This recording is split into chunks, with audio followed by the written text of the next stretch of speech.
Fim de jogo no MetLife Stadium, a Espanha vence a seleção da Argentina por 1-0 e conquista o bicampeonato do mundo. Vamos falar sobre essa grande final, meu povo. Final, assim, com um roteiro que eu não imaginava, pelo que se desenhou o jogo.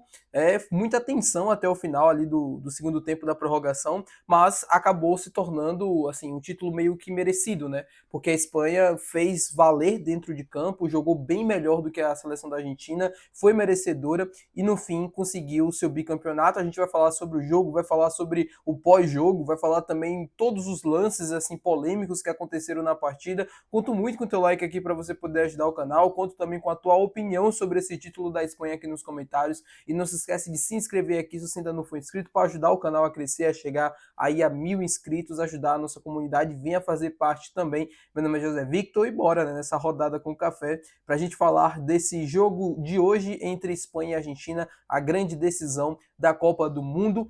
Primeiro falar sobre a atuação da Argentina e por que eu acho que foi tão merecido a Espanha ter vencido. Acho que é um pouco óbvio, né? Para quem não entende tanto de futebol, acho que hoje consigo perceber claramente uma seleção que dominava, uma seleção que empurrava o seu adversário para trás, uma seleção que tinha o controle da posse da bola e que parava numa tarde, noite de um goleiro fantástico, que é o Dibu Martinez, que jogando no Aston Villa, né, no seu clube, não é nenhum goleiro espetacular, assim, tal, mas quando ele veste a camisa da Argentina, e principalmente em jogos de Copa do Mundo, o cara simplesmente se transforma, né, ele fez uma atuação de gala, a Espanha não teve tantas oportunidades claras assim durante o jogo, mas as que teve parou nas grandes defesas que fez o Dibu. E a Argentina não conseguia sair, a Argentina não conseguia trocar 4, 5 passes, a Argentina não conseguia envolver a Espanha, a Argentina não conseguia acionar o seu principal líder, que é o Lionel Messi.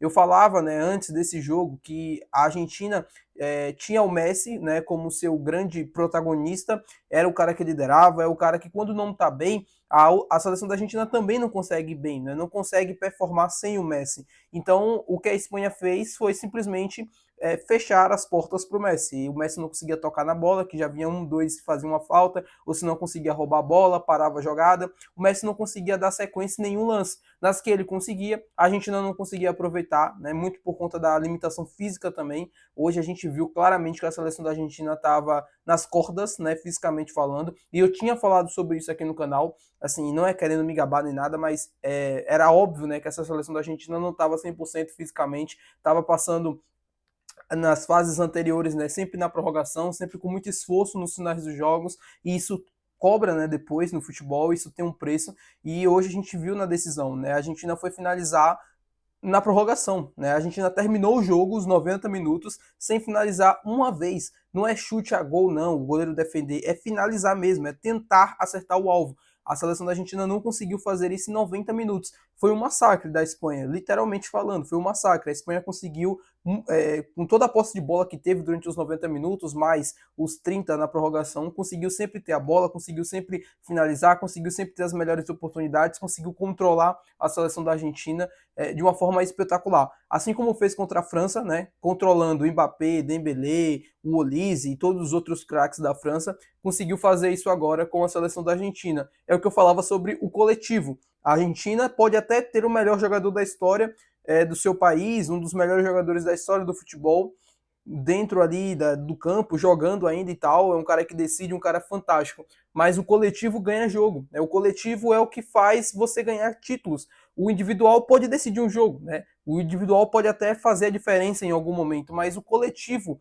a longo prazo, é o que faz as coisas acontecerem. E a seleção da Espanha prova isso no jogo de hoje. Então, para mim foi um massacre, né? A Espanha mereceu ganhar e a Argentina que lutou muito para chegar, assim, claro, a Argentina também tem suas qualidades, essa raça, essa busca sempre, né, pelo gol, pelo resultado, de nunca desistir. Isso tudo foi recompensado com essa vaga na final, mas quando a gente olha para o geral da competição, né, para o que as duas equipes fizeram e para quem mereceu mais, entre aspas, esse título, eu acho que a seleção da Espanha mereceu muito mais e conquista, na minha opinião, assim, bem tranquilo falar isso aqui, a Espanha conquistou esse título muito de forma muito merecida.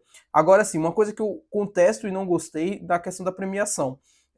Eu entendo o Pau Cubarsí ser o eleito o melhor jogador jovem do torneio, porque de fato ele fez uma Copa fantástica, e a Espanha que termina a competição sofrendo apenas um gol, né, melhor defesa do campeonato.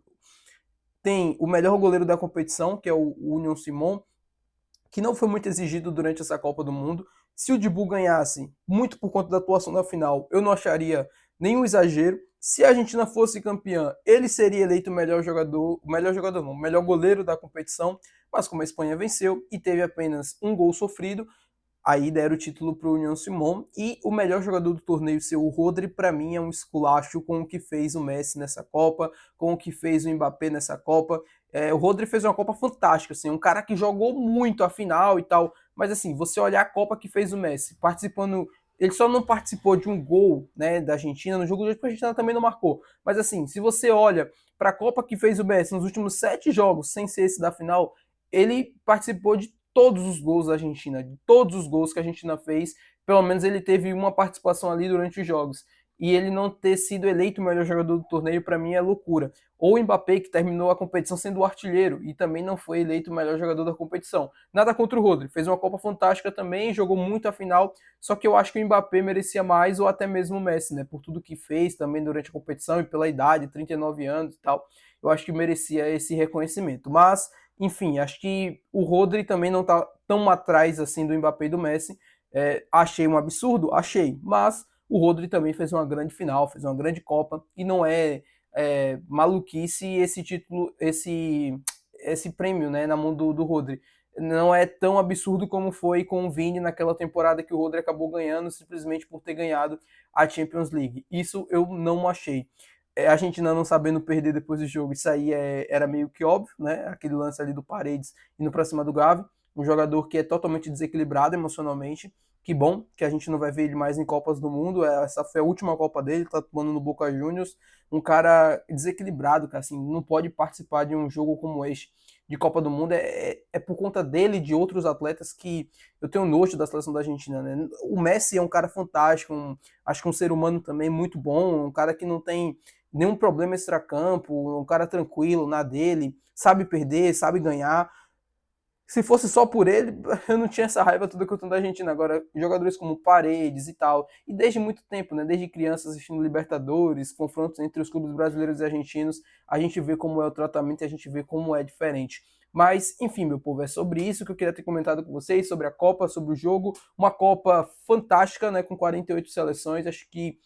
É, eu acho que acabou me surpreendendo, né, assim, de uma certa forma. Eu não esperava que a Copa fosse terminar com esse saldo tão positivo. A gente viu belas histórias nessa Copa, Coração participando pela primeira vez, a gente teve o Haiti voltando a disputar uma Copa do Mundo também depois de muito tempo, Cabo Verde, né, fantástico, conseguindo chegar à fase mata-mata, tantas outras e outras seleções que conseguiram chegar, né, assim, seleções que a gente não via participando de Copas e que conseguiram vagas, e fizeram também campanhas belíssimas, trouxeram histórias bonitas, porque afinal a Copa do Mundo é isso, né? A Copa do Mundo não é só futebol, tá muito longe de ser apenas futebol. Você conhece países, você conhece histórias, você conhece pessoas, e pessoas que tiveram as vidas transformadas nessa Copa, trabalhando das diversas maneiras, não somente dentro do campo, fora do campo também, através das redes sociais, e tudo isso acaba sendo bacana, né, quando você olha de um modo geral, porque às vezes o cara estava precisando apenas de um olhar, de, sei lá, de uma oportunidade. O Tim Payne, por exemplo, o lateral da Nova Zelândia, que saiu de 5 mil seguidores para não sei tantos milhões, o Vozinha também para não sei tantos milhões. Talvez se o Vozinha não jogasse a Copa, agora ele estaria encerrando a carreira, né, com 40 anos de idade. E aí ele joga a Copa, fez o que fez na Copa do Mundo, e aí consegue um contrato melhor, né? Eu vi que ele estava indo para o Colo-Colo do Chile, ou seja, uma ótima oportunidade para ele, para estar atuando no futebol sul-americano, num grande clube do nosso continente. Então, assim, histórias fantásticas, muito boa a Copa, e que vem a próxima agora em 2030. Ano que vem tem Copa Feminina aqui no Brasil, então vai ser interessante da gente acompanhar a seleção brasileira feminina, que vem cada vez mais se estruturando, recebendo investimentos. Acho que é o mais importante agora, é estrutura, ter investimento, porque não adianta a gente querer cobrar resultado se não tem um investimento por trás. Se ninguém apoia, se ninguém de uma certa forma acompanha, não adianta. Chega a competição principal, a gente quer cobrar resultado, mas passa 4 anos querendo que o futebol feminino não evolua. E quando chega na Copa, a gente quer que o time ganhe, quer que o time jogue bem. Não é bem assim que funciona. Então, o investimento está sendo feito, a estrutura está sendo montada e vamos torcer para que o resultado possa vir já nessa Copa do Mundo, aproveitando que é em casa. Tá bom, meu povo? Muito obrigado por ter esse vídeo. Se você gostou, não se esqueça de deixar o gostei, que é importante. Não se esqueça de se inscrever e até o próximo. Valeu, tchau.